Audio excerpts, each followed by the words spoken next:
Hello, fellow artists. I'm back again. Sorry about the sort of late video. The video I had planned originally was taking way longer than I expected, so that's why I'm a little late. So, this video is about character design. In the first few pages of my comic book, there will be a photograph of the main character's mother who has passed away. As I've said before, I'm doing loads of prep work for this comic, so I still need to design the full body of this character. But in order to begin my comic, I just had to finalize her face. So I just thought I'd show my process of facial design. When I originally made this character, she was not so subtly based off of Rose Quartz from Steven Universe. So I pulled up some of her off Pinterest, along with a photo of a woman that I utilize as reference for the pose that I'm drawing the mother in. The photo of the mother will be in a locket, which I've designed off screen already. When I go about designing, I always turn to Pinterest unless I have some specific idea in mind that's located like somewhere else or something. I have loads of reference photos I've gathered from mindlessly scrolling Pinterest and liking everything. So I have a category for eye ref because I really don't think I can draw eyes.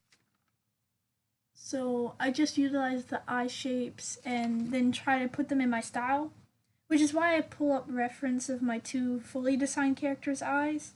A lot of the time, I don't really remember how to draw my own style. So I've mentioned the mother has passed by the beginning of the story. So this is important due to the way my characters gain their elemental power.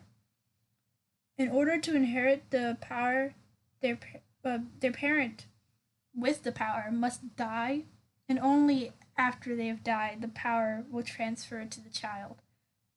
I've already decided what occurs if there are two children, but that will be discussed in my next video. But I will talk about the strength of the elemental's powers and the factors that affect them. So, the characters of my story all harbor elemental, I want to say potential, but only the 5 true elementals can act on this potential. The elemental potential they carry is based off of their hair and eye color. Ginger equals fire, black equals void, white equals air, blue equals water, green equals earth. So that means the side characters of my story and like all the characters of my universe have naturally wacky hair colors. But I'm a bit grounded in reality still.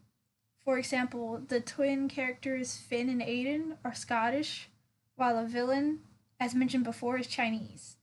Most Asian characters will harbor void elemental potential, while most Scottish hold fire potential, purely because the country has one of the highest ginger populations, while Asian countries have a large amount of natural black hair. Air, earth, and water elementals are just naturally weaker due to their hair colors being a lot less common. So overall, Void always had a strong advantage over all the other elementals. That's why she's the villain. This difference in power inevitably led to power hungriness, which caused the death of the main character's mother. The Void Elemental's main goal had often been to kill all other elementals. This is the case for my story, so it's like the main driving factor of the villain and everything like that. Coming up with the whole hair elemental color coding thing, I found out that some dead science guy from a long time ago thought it was true that gingers reflected a fire elemental and all that other good stuff. I thought of it as a really weird coincidence that I accidentally came up with the same idea as the scientist. Isn't it a bit ironic that he thought it as fact and it's now a law in my fantasy universe? Back to the speed draw though. I design the eyes and hair separately because I feel as though I get a better sense of the character while they are separate. I have to know that these two articles work alone and reflect the character on their own before I combine them because I'm weird. There were plenty of hairstyles that I sketched and I didn't go with due to the fact that the character wasn't reflected in the hair properly. If that makes any sense. The mother is a bubbly girl with a kind of like me. She's bubbly with people that she's comfortable with, but calm and collected to strangers and acquaintances. She was a little wild with her family and friends. She had a voice of reason and clarity in the public eye. Water elementals in my stories historically tend to be saddened or frightened easily, but the main character's mother is an exception. I think that her personality is another trait she takes from Rose Quartz. She is a leader, while her son is completely fine with being a follower. Mostly because of the trauma of losing his mother, among other things. The water bloodline is also the most tainted and weak with human blood. Blue is the rarest hair color in my universe, so yeah, it's kind of hard to find someone with blue hair in the universe. So the mother didn't use her power as much and thus lived more like a human than any other. And she married not to strengthen her bloodline like some of the other elementals do, but for love. I try to give softer characters like this mother and the main character Elliot and the twin Finn caring soft or eyes or large round eyes. The reason I gave the mother freckles, which was not in my original plan when I first designed this character back in 6th grade, I gave her freckles. One, because I love freckles. Two, there won't be many main characters in my stories with freckles, so I won't get to draw them that much. Three, I think they represent a rambunctious, bubbly personality, which is why Finn also has them. When shading this piece, I simply grabbed the same tone from Elliot's character sheet due to the fact that the photo of the mother is taken when she was alive, so she has her blue hair, which is the same color as Elliot's blue hair. As I stated before, the water bloodline is the most tainted, thus, their hair isn't even naturally blue anymore as it was in the past. It's a plain natural brown now, which is kind of like the most human hair color you can have in the story. So when the mother dies, her hair returns to normal and Elliot's hair turns blue. I did not design the clothing for the mother yet, but I figured for this photo, a plain black shirt. The only finalized features are her hair and facial features.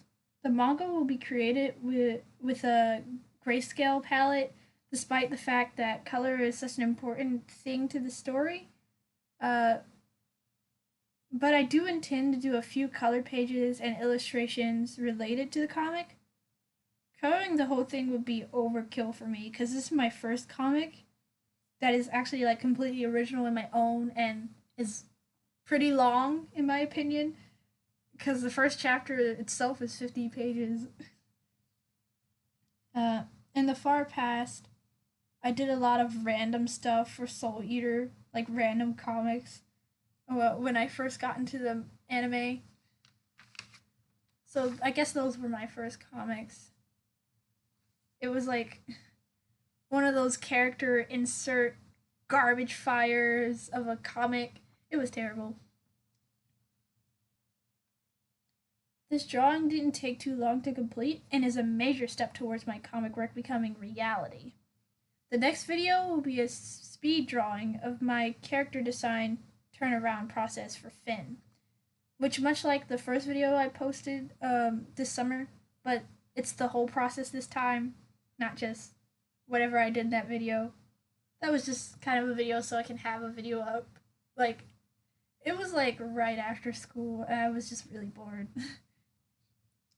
So it'll be the whole process besides like the character nude model base because I drew that while I was in school, so don't have footage of that. It took forever to record. It will take even longer to edit, so it may also be a bit late. Might have to tweak my schedule. I don't know. I'm not a YouTuber.